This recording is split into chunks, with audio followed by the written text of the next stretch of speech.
রাধে রাধে। আজকের no onion no garlic রেসিপিতে আছে আমের রাজত্ব, ম্যাঙ্গো রাবড়ি আর ম্যাঙ্গো মালপোয়া।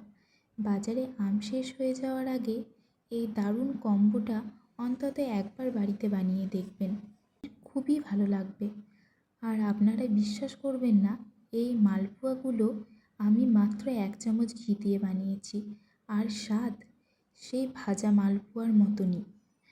আমি এখানে একটা পাকা আম ভালো করে ধুয়ে তার একটা মসৃণ পেস্ট বানিয়ে নিয়েছি। করবেন আমের পেস্টটা একদম মসৃণ বানানোর।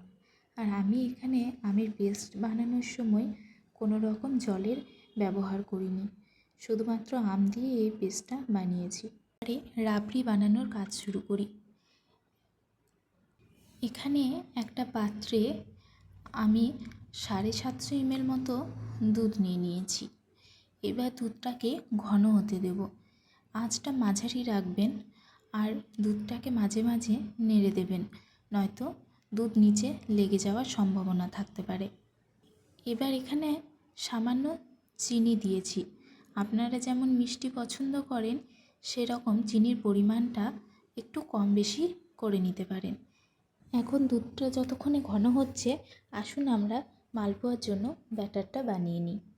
একটা বাটিতে 1 কাপ সুজি, 1 কাপ ময়দা, আধা কাপ চিনি ও আমের পাল্প দিয়ে অল্প অল্প করে দুধ মিশিয়ে একটা মসৃণ ব্যাটার তৈরি করে নেব।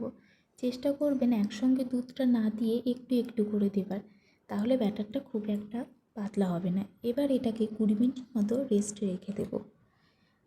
এদিকে দেখুন দুধটাও ঘন হয়ে এসেছে।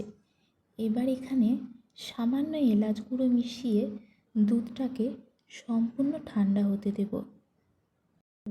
এবারে মালপোয়াগুলো বানিয়ে নেওয়া যাক। এখানে আমি সামান্য ড্রাই ফ্রুট মিশিয়েছি। এবার কড়াইতে 1 চামচ ঘি দিয়ে মালপোয়াগুলো গোল্ডেন ব্রাউন হওয়া পর্যন্ত লো থেকে মিডিয়াম আঁচে ভালো করে ভেজে নেব।